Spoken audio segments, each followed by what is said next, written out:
Listen at 610 AM, 102 FM. I listen, therefore I know. Online at kvnutalk.com and on the KVNU mobile app. I listen on the app.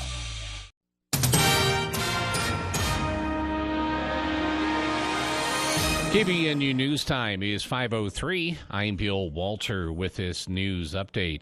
Built on the support of over 25,800 contributions, Utah State University donations have totaled an impressive $57 million for fiscal year 2023.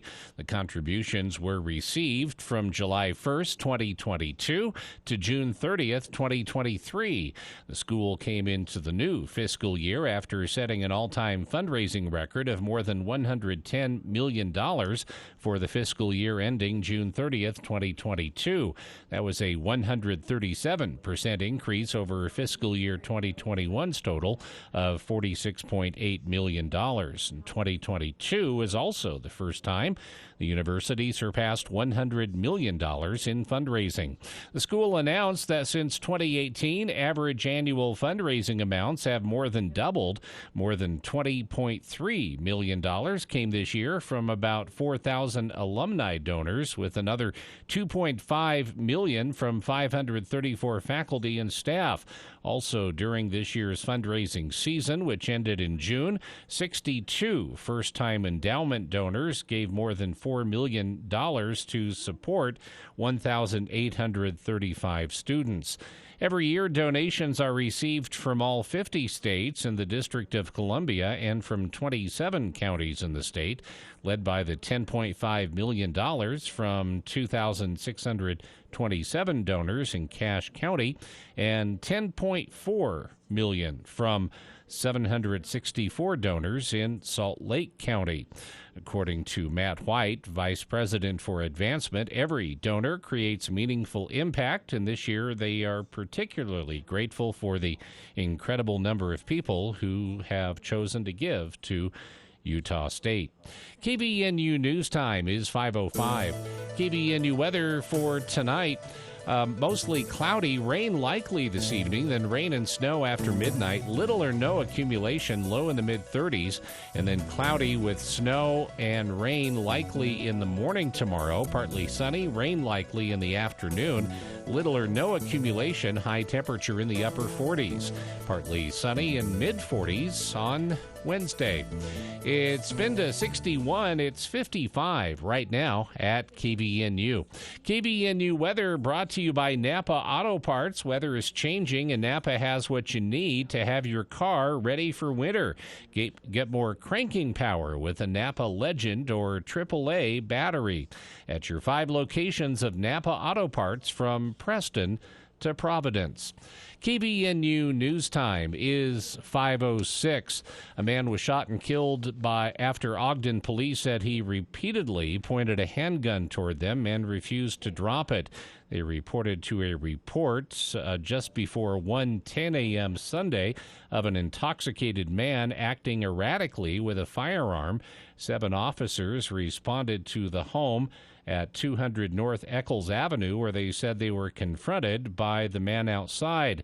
Police said the man pointed the handgun toward them multiple times and would not follow commands to drop it. All 7 officers allegedly fired at the man, striking him. Those officers have since been placed on paid administrative leave. Officials said the man died at the scene. His identity was not initially released. They added that they have previously responded to a similar call at the same address where the same man had threatened to use firearms against himself and police. And Tooele City Mayor Debbie Wynn addressed the fiery semi-truck crash that injured 11 people on Friday. The mayor extended her heartfelt sympathies to the victims and their families who have suffered as a result of the incident. She said their thoughts and prayers are with them, and she said she prays for their full recovery. One 67-year-old woman involved in the crash extricated from her vehicle and was transported to a nearby hospital in critical condition. A total of 11 people were injured. One of the dealership's employees, who was working a shift at the time, Drake Gray, is described as a hero by several co-workers after he immediately responded to help drivers involved in the crash who were severely injured. Tooele police said the semi-driver was 26 years old. They are looking into mechanical failure as a contributor to the crash. KVNU News Time is 5:08. For more details on these and other stories, visit CashValleyDaily.com. Sean Hannity from 1 till 4 on News Talk KVNU 102 FM and 610 AM. Bank of Utah's 11th annual Warm Bodies Warm Souls Clothing Drive is going through November 10th. They're collecting warm clothing items for 12 different charitable institutions. Drop off your clothing donations to any participating Red Hanger, Arctic Circle, or Bank of Utah location. You'll receive a free double cheeseburger coupon from Arctic Circle or a free shirt cleaning voucher from Red Hanger. Donate gently used coats, hats, scarves, gloves, blankets, or new underwear. Bank of Utah. Together, we are Utah. Find out more at bankofutah.com. Member FDIC, MMLS number 422914. Hi, it's Chris from Levin's. People ask us all year long, when is your big sale? It's the 11th day of the 11th month. 11/11 at Levin's. Men's ties 5 for $25. Solid ties $2. Suits $160 and up. Socks $4. All men's and women's clothing is on sale up to 50% off. Everything is on sale. See you in downtown Logan, Levin, 69 North Main. More style for less at Levin's, where men and women look their best. UNI is back from market with more furniture than ever. UNI purchased 2 big trailer loads from Best Brand Furniture. It's in the store now. Sectionals, sofa and loves, reclining and stationary, accent chairs, lift chairs, recliners, and ottomans. Purchase any of these bargain sectionals of sofa loves, and UNI will give you $100 off on the purchase of a chair to go with it. And UNI has lots of closeout bargains on the floor at hundreds of dollars less than you'll find anywhere out there. There's always a better buy at UNI. 6 months interest-free financing. OAC is available too. UNI Furniture for over 90 years in downtown Logan.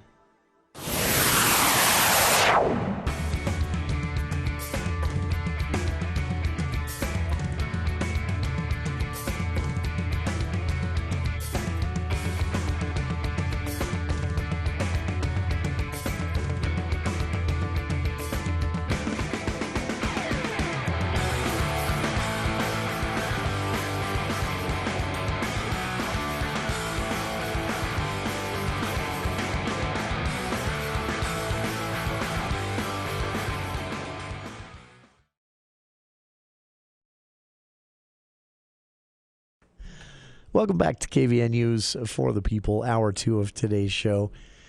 Joining us here in the studio, a very special guest from, I have to pull the webpage up to get this right, the Utah State University's Janet Quinney Lawson Institute for Land, Water, and Air.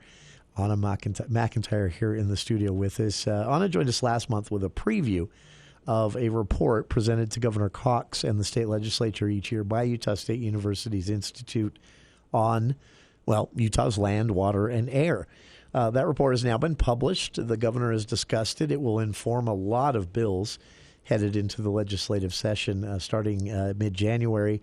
And I mentioned last time on it, that is so cool that this research being done in our backyard informs legislation. And I would also say overdue because we did have several years where legislation needed to be informed when it came to our land, water, and air. The report is out. We talked about it already last month, but any reaction to the governor's reaction from the Institute? Yeah, Director Steed was able to present it to the governor actually a little bit in advance of the report release event, and he got a chance to flip through it. I've been really interested to see the news coverage following, just to see what people, as they go through the report, are glomming onto. I think the air quality stories was one that I was really interested to see get a lot of coverage and play in the news reports following, because we had about 30 different topics in there. So to see what people choose and say, oh, that's really interesting, has been one it's been really interesting to see both the success stories that we've seen as we continue to have in improving air quality, especially along the Wasatch Front, but also the challenges, especially out in the Uinta Basin when it comes to wintertime ozone. And that was, too long didn't read the report, which I really encourage everyone to download and read it. It's not, you don't have to be a scientist or a lawmaker to understand this report. It's easily digestible, and it is so eye-opening. But that was my takeaway from the report at large. We've done great. We have a lot of work to still do. Is that a fair way to characterize where we're at? Oh, for sure. One of the things that we're going to be focusing on next year is the Colorado River. And I think a lot of us, especially those of us in Cache Valley, are thinking, why do we care about the Colorado River? What does it have to do with us? But even along the Wasatch Front, we get some of our drinking water from that river. I was surprised to learn that. And so we've got a chapter in that report to the governor that just covers a few topics on the Colorado River, but we are working with statewide media representatives and our USU researchers to really, really double and triple our efforts when it comes to research on Colorado River issues, especially how much water we have available and how we can make the best use of it. Sure. That's the Colorado River. We're going to be hearing a lot about this in the news just recently. A tri-state agreement that was signed off on by the Interior Department to conserve water, and California actually the one giving up the most water. And that kind of puts in perspective how different this is from how most of us think when it comes to the Colorado River. But yeah, it is an important resource that is imperiled, to say the least. And that stands out in a lot of the research you can find at the Institute's website. I've linked to that, by the way, on our Facebook page if you'd like to find it. It's a fascinating place. And again, as I mentioned last month on it, it's so cool this is happening right here in Cache Valley. And the research that is done, 24/7, literally. So many cool things happening at USU. In fact, I went up to Science Unwrapped Friday evening, and I ran into a friend who was a physics PhD student at USU, and he just casually mentions, "Oh yeah, we're going to Florida for a launch next week." A device that's going to be attached to the space station. In fact, the last mission to attach a new device to the aging space station, and USU students built it. Well, I mean, it was manufactured by Space Dynamics Lab, but they designed it and formed that is so cool, and it's literally just blocks away from the station here in Cache Valley where this work is being done. Same with the Institute. Yeah, and the Institute for Land, Water, and Air, it's one piece of a really, really great group of, nearly 1,000 researchers. And in addition to that, we think of the Logan campus as Utah State University, but Utah State University is really a statewide university, and we have campuses throughout the state. So when we think about, the types of issues when it comes to land, water, and air that we're dealing with, they really are statewide issues, and they don't stay contained into one valley or one area, which is why we have to take these broader looks at some of those issues. And especially when it comes to water and air, what happens along the Wasatch Front is, a day later, our air, right, in a lot of the weather patterns at least.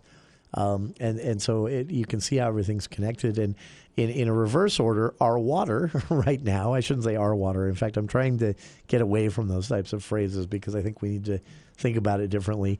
But the water we enjoy here in Cache Valley right now has the lawmakers along the Wasatch Front in Salt Lake, even in Utah County, salivating water to our west and east as well.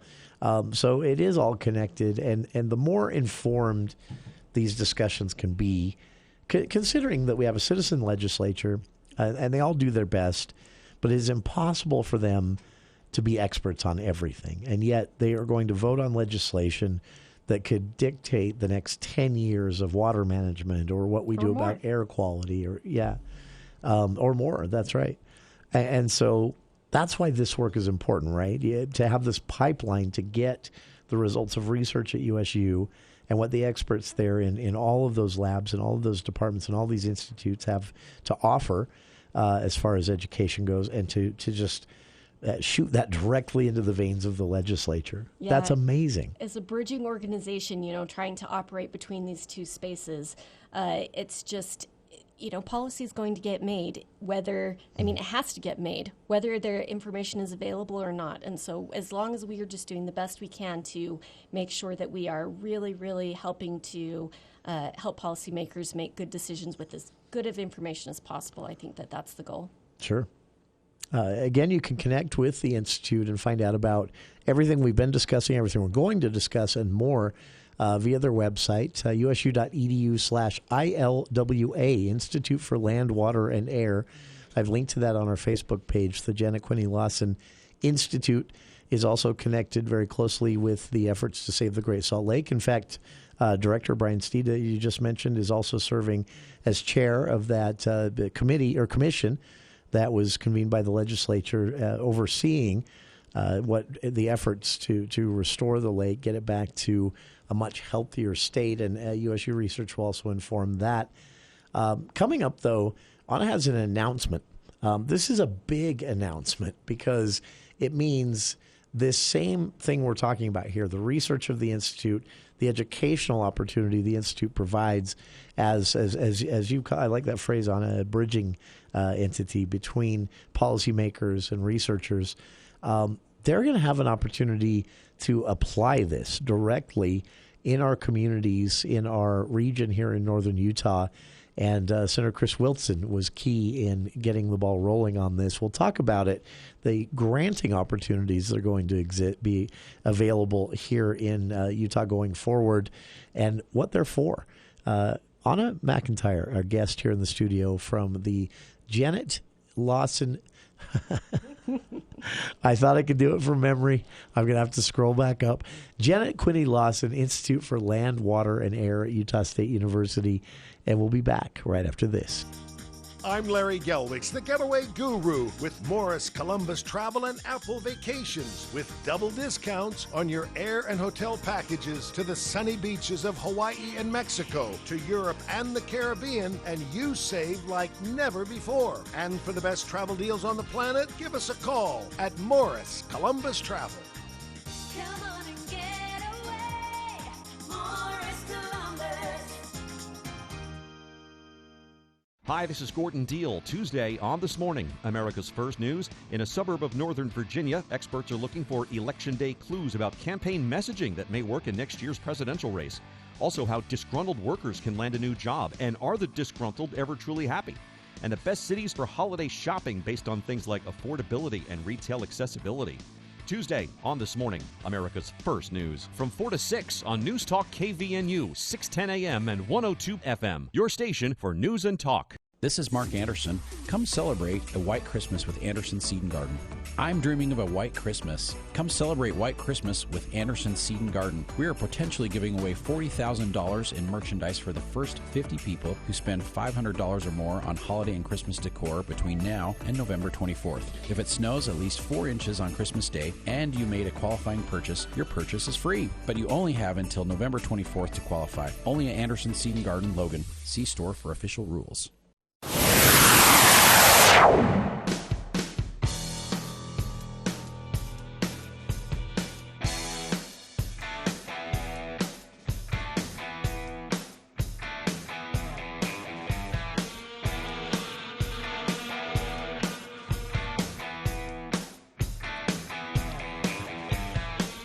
Welcome back to KVN News for the People.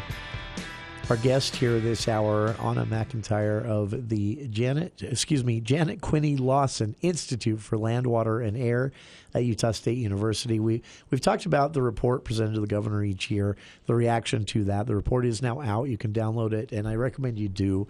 But more broadly, we're talking about the work of the Institute, and I'm going to keep stealing that phrase from you, Anna. I love that. It's a bridging institute. This was created to take the work of everyone in the School of Natural Resources and otherwise up there, the research they're doing, the information they have, that oftentimes was staying in the academic bubble, as happens at every institution really, and build a pipeline between that academic research and the legislative process and the governor's office and even counties and cities.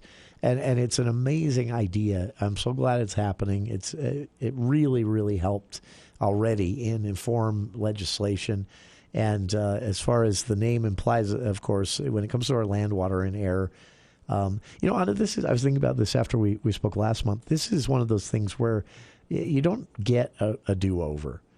If you mess up with your water planning or your air quality or a lot of times that's it. That's your one shot. And if you got it wrong, you're toast. Well, I hope that we are able to come back on some of those things. As we're talking about, we've recovered a lot, right? We've recovered on some things. Air quality is one of those. And I actually sat through a presentation from a colleague the other day, and you ask most people, and they really think that air quality continues to get worse and worse. Yeah. But if you look at news stories from 100 years ago, especially in the Salt Lake Valley, it was really bad. Yeah. Where you just saw smoke and soot collecting on things, and we've really made strides in that way. And we've got a lot of imperiled water bodies here in the state. Sure. Utah Lake, Great Salt Lake, Lake Powell, but we're going to be doing some work on Bear Lake, and the idea is to get it right the first time and make sure that it doesn't end up in the headlines on the news as something of a tragic story. We want it to be one of those places that stays pristine and really wonderful. And there are challenges to that because with water and the Great Salt Lake and the population growth in Salt Lake and the Wasatch Front and here in Cache Valley, every body of water is now being eyeballed by the legislature, by water managers, by everyone, for good and bad. And I would say mostly good because this is planning that they're trying to do. But there are, I've heard people say, Bear Lake, how could we get some of that water to the Wasatch Front, to Salt Lake?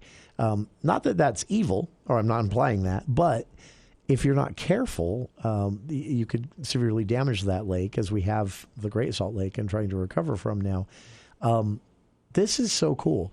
A new project is underway at the Institute with that in mind specifically, and it's taking this research and this pipeline to inform public policy in the legislature and applying it literally through a granting program. Yeah. So this past legislative session, Senator Chris Wilson helped Utah State and the Division of Forestry, Fire, and State Lands get an appropriation to figure out ways that we could be helpful on Bear Lake. The Division of Forestry, Fire, and State Lands just completed a comprehensive management plan, and in that plan, rather than putting it on the shelf, they identified a number of areas. I think I found 40 or 45 different areas where they said, we still need information on this, from a number of areas, including water quantity, water quality, plant life, wildlife, outdoor recreation management, communications, marketing, outreach, all types of things. And so Senator Wilson said, is there something that we can do to help right now, while we know those questions exist, address those questions?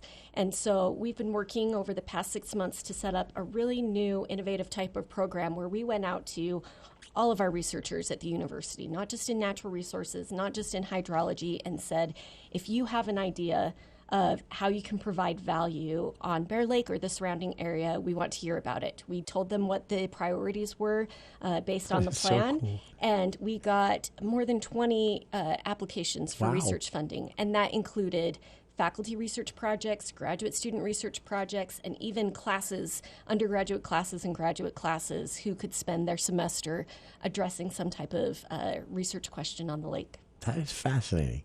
And so through funding that was set aside in the budget, the state budget, thanks to Senator Wilson's earmark, you can fund this grant program and say, get to work, right? Yep. And I actually lost a lot of sleep in August and September, wondering, legislative funding timelines are not optimal to academic research timelines. Yeah, they And think so July to July, right? They're July to July, and And that's the only date they care about. It's not easy, but we had so many people step up to the plate and say, this doesn't work exactly with our timelines, but we're going to do it because we think it's valuable and it's important. And so we are awarding 11 grants to faculty and students from 7 colleges at the university. Wow. So the vast majority of our colleges have participation in that. 2 faculty grants and 5 graduate student grants and 4 class grants, and we have a number of other groups who are participating, and they said, we don't need a grant, we just want to be part of the solution. And so we've got a corporate video class that's doing public service announcements on Bear Lake issues and working with our colleagues at Forestry, Fire, and State Lands, and it's just been a really great partnership. That's a great example of how a grant like this can help, because I know we had a guest on a few months ago from the forestry and water management as well, and they were talking about the growing concern with the growing population of boaters and more of the invasive species. Yep. And so I can imagine a corporate marketing class could have a positive impact there on public service announcements and how to get word out to the community. It's interesting because that's not something you would normally connect to this work, but it's absolutely part of it. Yeah, we've got some really fun ones. So on the more cool. science side, we've got people looking at invasive species and also looking at our endemic fish species and seeing how we can best manage those. So things that you would really immediately associate with the lake. But outside of that, our entire Department of Landscape Architecture and Environmental Planning is putting their focus on Bear Lake this year. And they're really taking this holistic view, creating multiple teams and groups, looking at different areas. So this semester, they're graduate students. They're spending the whole semester kind of building out the background on it. And then on the 3rd week in January, the entire department, all the students, all the faculty spent a full week, morning till night, just working on these plans. It's called a charrette, working on different issues with Bear Lake. And then their seniors, their capstone class is to take those different projects and really finish them off and create some plans that can be used by policymakers or local government or planners to make decisions on Bear Lake and the surrounding areas moving forward. That is so cool. We've got other ones. We have one of our faculty members in the Department of Art and Design. He's a photographer. He's worked in the White House. He's worked for National Geographic. And he is going to work with himself and 3 of his students on photographing the projects, photographing the lake, and being able to create some really great visuals that can be used for communication, to tell the story of the work that we're doing, and to be able to better understand the lake. That is very cool. We're talking about this new program that will take grant money and apply it directly to the research of everyone involved with the Institute for Land, Water, and Air. You mentioned hydrology, you mentioned natural resource. I mean, there's so many schools at Utah State University, corporate marketing, photography. I mean, you can see how this could really branch out and involve every part of the university in one shape or a form. The grant program is new. We're talking a little bit about some that will be up and running soon. And all of this, again, is geared towards a better understanding when it comes to Bear Lake, specifically in this case, but in general, Utah's land, water, and air, which is the specialty of the Institute. And the Institute serves as a connection, a bridge, as Anna called it, between policymakers, city, county, and state level, and the research that's happening at Utah State University. And the idea that this is now directly applied through this granting process is really fun to think about. All of this means a brighter future, believe me, because the smarter our policy is, the better our future is going to be when it comes to these finite resources of land, water, and clean air.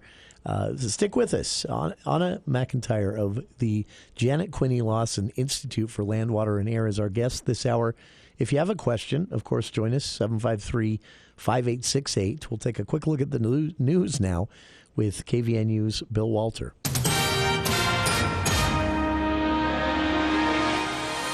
Thank you, Jason. KVNU News Time is 5:31, and the news is brought to you by Logan Extermination. Law enforcement is continuing to investigate a fatal crash that occurred north of Bear Lake. The accident was reported around 10:30 Sunday morning, October 29th.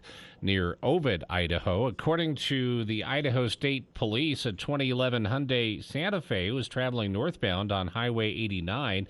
It was being driven by a 21-year-old woman from Ogden.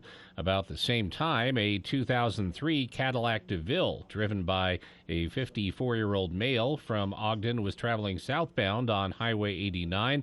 Police report the Hyundai was preparing to merge onto Highway 36 when it crossed the center line and collided with the Cadillac.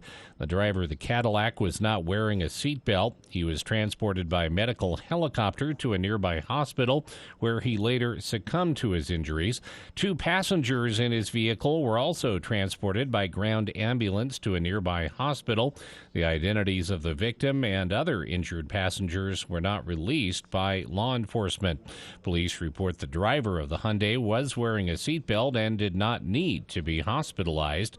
The lanes at the junction of the 2 highways were blocked for about 3 hours to allow emergency responders to assist those involved and clear the scene. This incident remains under investigation by the Idaho State Police. According to Corporal Colby Bentley with Tooele Police, a 26-year-old truck driver was involved in 3 crashes that damaged 33 cars, injured 11, and set a Tooele car dealership up in flames. The driver's identity has not been released, but Corporal Bentley said he was driving for a company, CL Ranch Transport, a Utah transport company based out of Grantsville. Dozens of agencies responded to the chaotic scene on Friday, including the Tooele Police Department, Tooele County Sheriff's Office, Grantsville City Police Department, Utah Highway Patrol, Tooele Fire Department, North Tooele Fire Department, and Unified Fire. Tooele Police said a 67-year-old woman was critically injured in the crash. 10 others were left with significant but non-life-threatening injuries. The truck driver was not injured. Dealership employees and bystanders sprang into action, helping victims and pulling people out of their cars. Corporal Bentley said it gives him goosebumps thinking about how the community came together on Friday. Tooele Police said they believe the truck driver's brakes failed, but they hope to know for sure as of today. That is when they plan to release the driver's identity at some point today. And a road closure at 400 East, 2700 North in North Logan should be cleared by about 6:30 this evening. That area not passable even for emergency vehicles because of the work that's being done in that area. KVNU News Time is 5:35.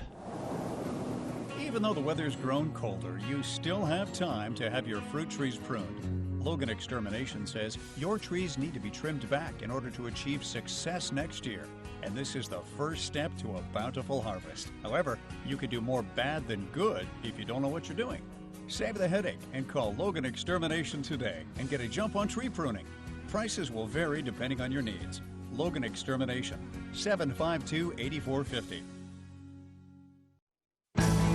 Former President Trump on the stand in his civil fraud trial in New York, denying that he knowingly lied about his real estate values and financial documents. As he left the court, I think you saw what I had to say today, and it was very conclusive. Everything we did was absolutely right. Mr. Trump on the stand attacked the judge and prosecutors, accusing them of political bias. Afterward, New York State Attorney General Letitia James. What he committed on the stand today, engaging in distractions and engaging in name-calling.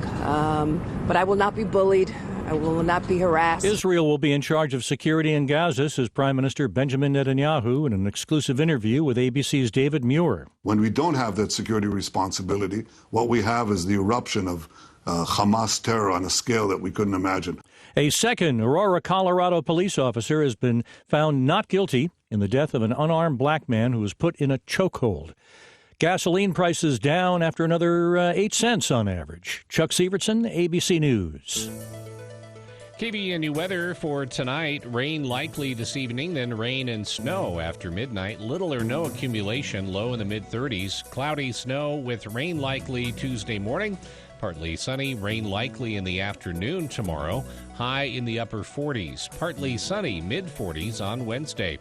It's been to 61. It's 54 right now at KVNU. KVNU weather brought to you by the Lawn Doctor. If your lawn looks great this fall, you shouldn't skip the last fertilizer application of the season. Fall may be the most important time to fertilize. It's the one that gets your lawn through the winter and off to a fast start next spring. Call 753-LAWN or go to LawnDoctorCashValley.com. You can always get more news at CashValleyDaily.com. Dr. Josh Red, chiropractic physician, explains how Red River Health and Wellness can help you. If you have low thyroid and you're taking thyroid medication, the biggest question you should ask yourself is what's causing my low thyroid specifically? If you don't know the answer to that question, it's important to call us. At Red River, we identify triggers that will cause the low thyroid to begin with. One of the most common causes of low thyroid is a disease called Hashimoto's disease. This is an autoimmune disease that is a lot more complicated than just a primary thyroid issue. This is why people will be on thyroid hormone but still feel little to no improvement because nothing's being done to address the bigger, more complicated problem, which is Hashimoto's. If you have low thyroid or you have an autoimmune disease and you're on medication and still don't feel well, call Red River. Schedule your appointment today at 855-55-RIVER. Red River Health and Wellness with offices in Logan, South Jordan, Springville, and St. George. Call Red River today. This is Robin Goody, Nursing Director at Legacy House of Logan. Legacy House is thrilled to team up with the Little Lambs Foundation to help Cache Valley families in need with babies. If you can, anytime in November, drop off essential baby items. Really anything a baby might need. Gift cards and cash donations are also appreciated. Please drop off your donations at Legacy House of Logan during the month of November.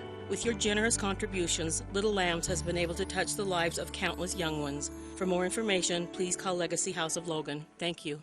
Here's Chad, the lawn doctor, with a fall tip for your yard. With a cooler summer and rain in the fall, lawns are looking good. Don't skip the last fertilizer application of the season. In fact, the fall application may be the most important of all. It's the one that gets your lawn through the winter and off to a great start in the spring. Call the lawn doctor at 753-LAWN and let's get your winter fertilizer application scheduled. For a better looking lawn next spring, call Lawn Doctor for your last lawn treatment of the season. Call 753-LAWN or go to LawnDoctorCashValley.com.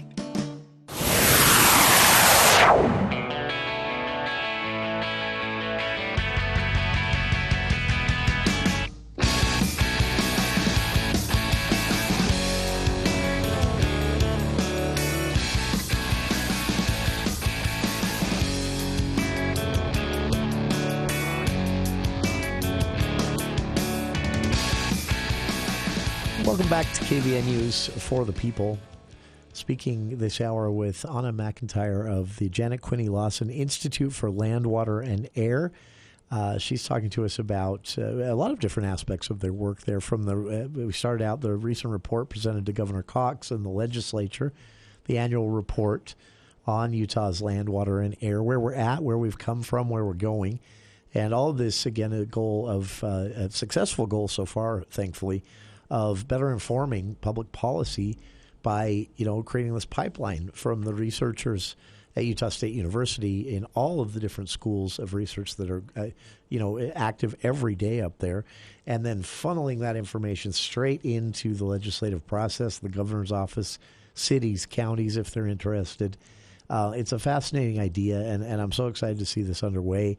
And then we talked about this new grant process in place with Senator Wilson getting some funds earmarked for the trial run to allow the Institute to then offer grants. You said 11, right? 11 we gave out 11 and different so grants. It was just a pot of money that we gave out until it was gone. That's very cool. And this will go towards, the general work of the Institute, but some of the examples you gave, Anna, I love these. From a corporate marketing class that's going to work on public service announcements when it comes to the lake and our land and our air and our water, but also, concerns over invasive species, all these types of things. And then other grants going directly to research that's going to lead to better informed policy.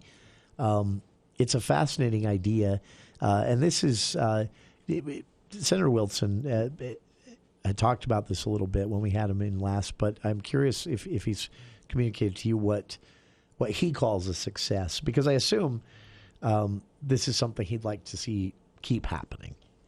Well, I think become an ongoing thing. Yeah. I mean, there's programmatic success, and there's also just success up on the lake. I think one of the things that's so fun about this particular project, we're a statewide institute, but if you live in Cache Valley, you probably love Bear Lake. Sure. And I grew up in Salt Lake. I've been going and recreating up there since I was a little kid.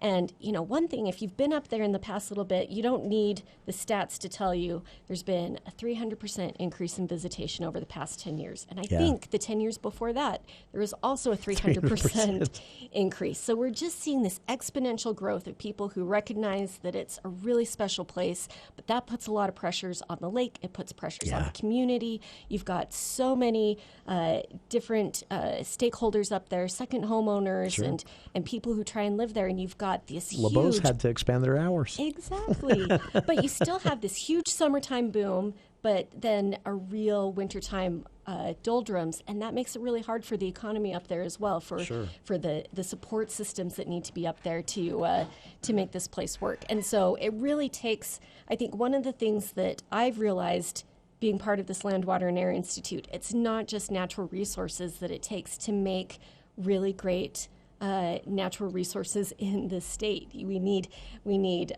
people who understand agriculture, people who understand sociology, people who can do survey research, people who can, you know, put little submarines in the water and understand the dynamics of how things flow. And it's been a really exciting thing to say that it's more problem solvers looking at a single problem than people in a certain discipline being able to tackle a single problem.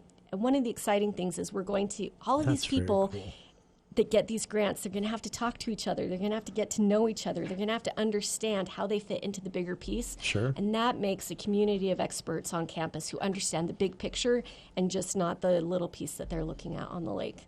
They're already smart people, but we're going to help them be even that much more informed themselves. Well, and the lasting potential of just the handful of grants you've described to us, the opportunity for that to become a permanent part of the process outside of the institute and the university, even to be adopted by cities and counties, by state government, by the federal government, even as a process to improve things, that has to be exciting for these students, for these faculty members.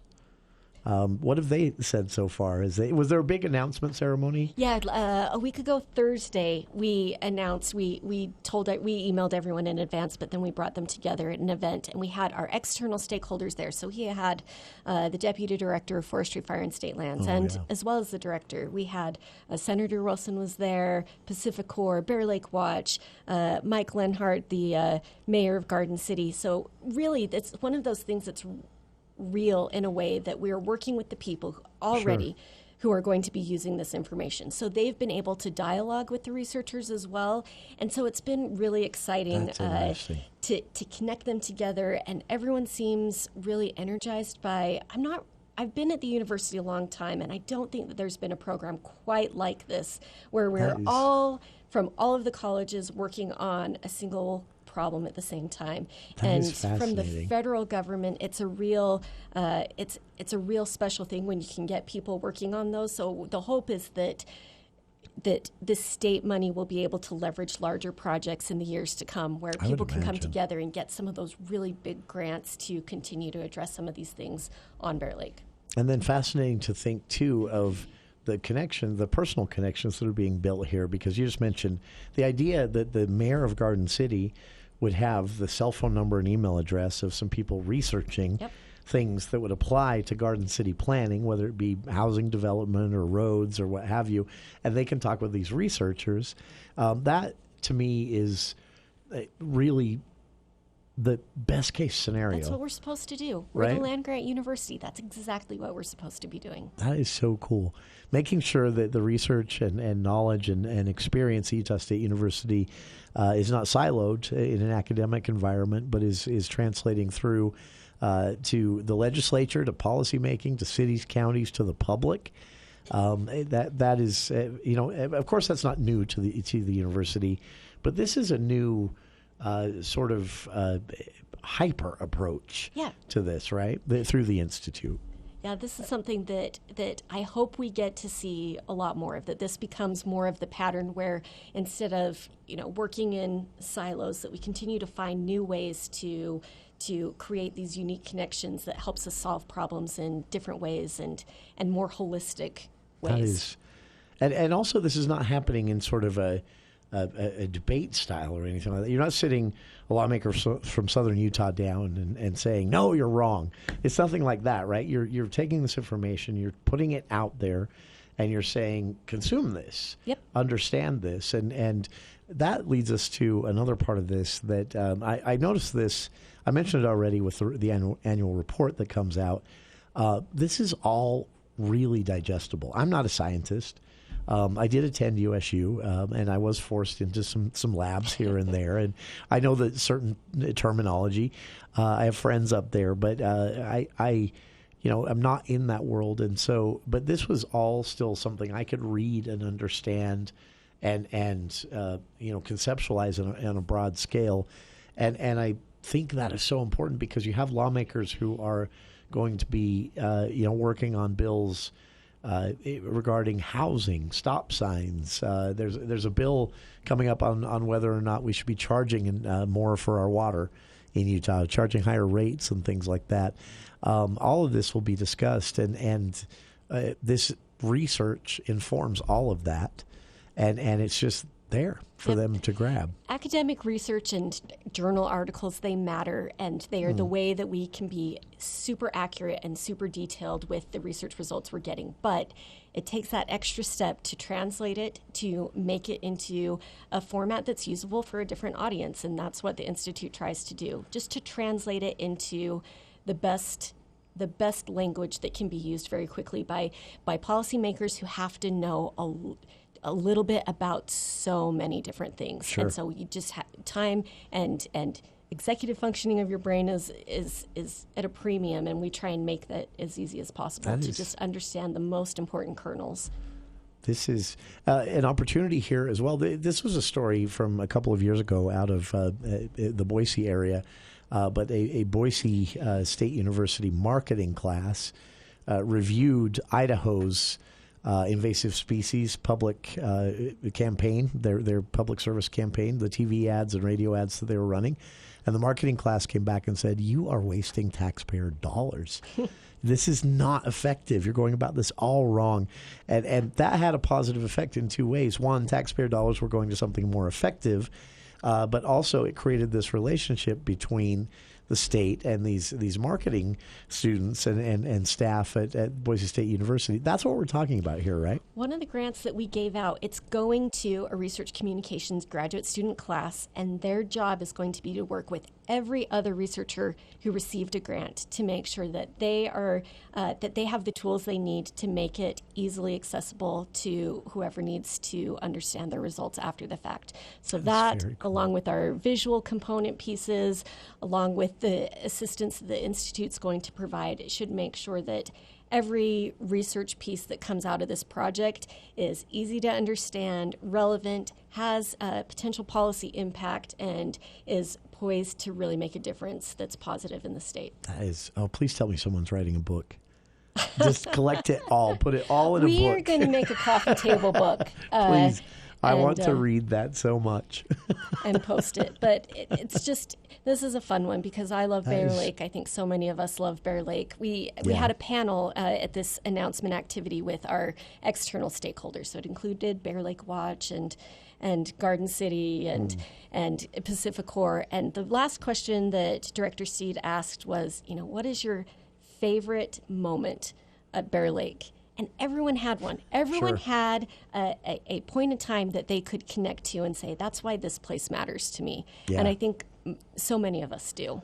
It is. It really is, whether you grew up here in the Valley or just the northern half of the state at large, Bear Lake has been a part of everybody's life in some way, shape, or form. And if it hasn't, you're missing out, and you should really take advantage. Although, as Anna mentioned, maybe avoid the holiday weekends in the summer these days. It's a little crowded. But that can be fun, too, the crowds. We've been there all times. Yeah.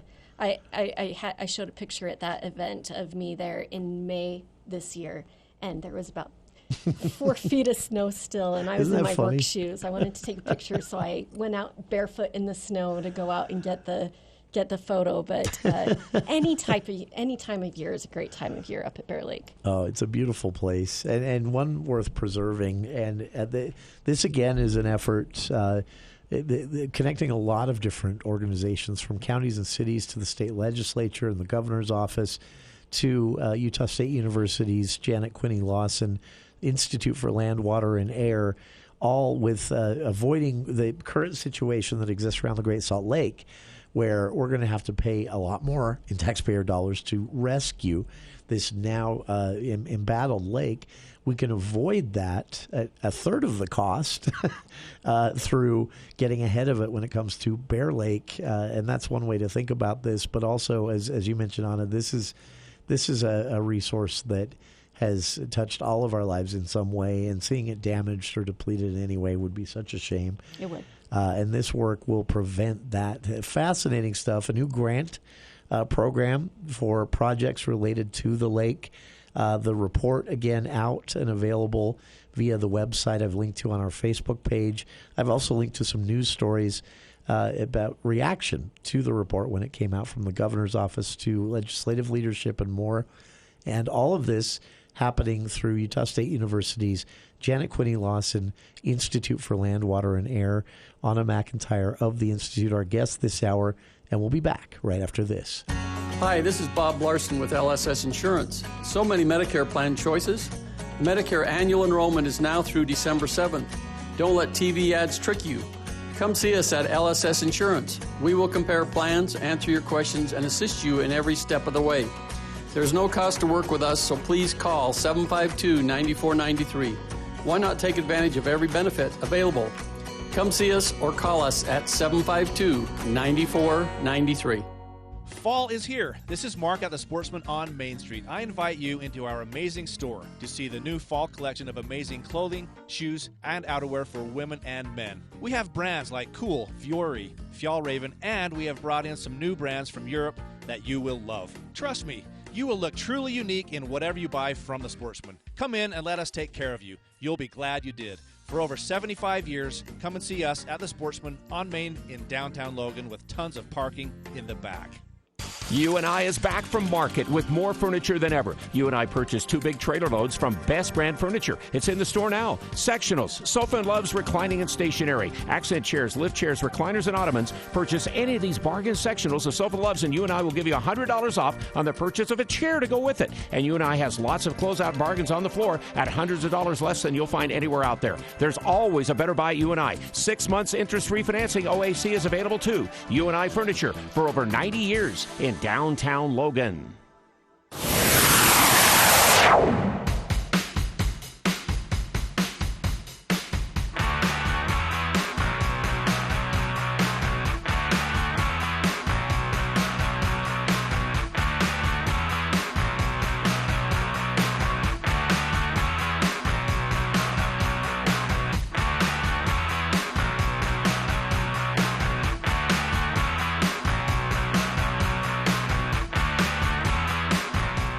Welcome back to KVN News for the People.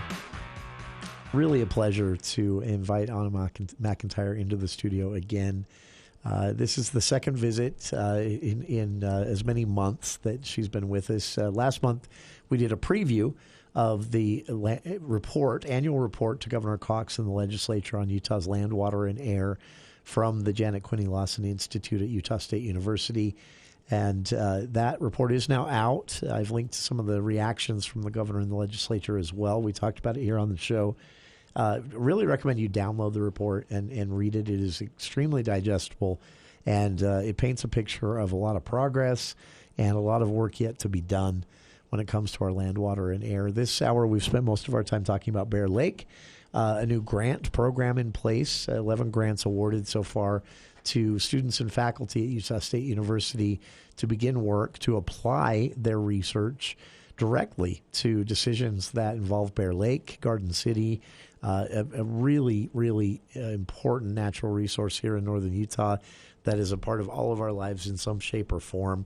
And that, of course, is happening at the same time that the continued efforts, which I'm sure will be a dominant topic at the legislative session again this year, of rescuing the Great Salt Lake. And the Institute works on that a bit, right? A bit. Just a little bit.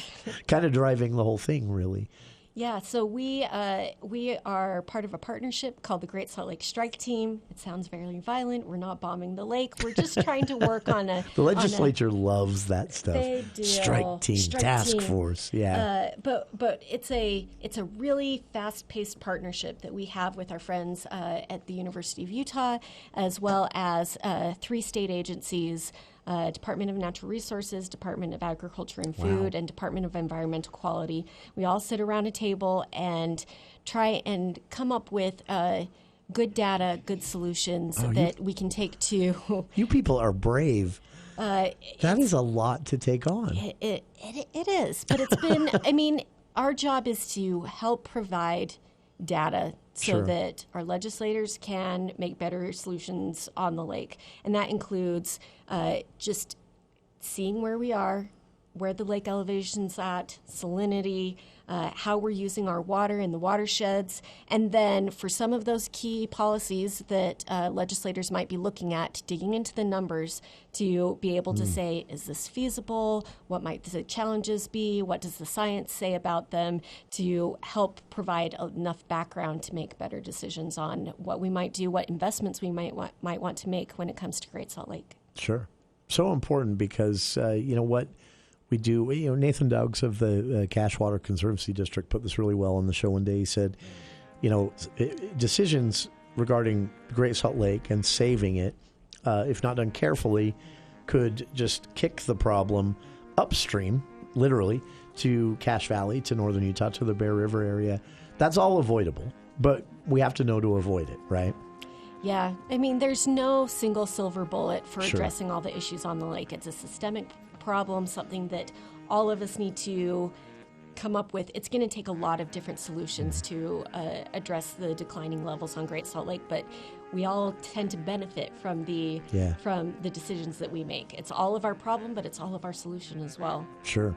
Literally, we all benefit. Our air quality, for example, is connected to the future of the Great Salt Lake because all of that lake bed dust, when it dries out, ends up here, especially in the winter time. So just one example of why saving the Great Salt Lake is important to all of us.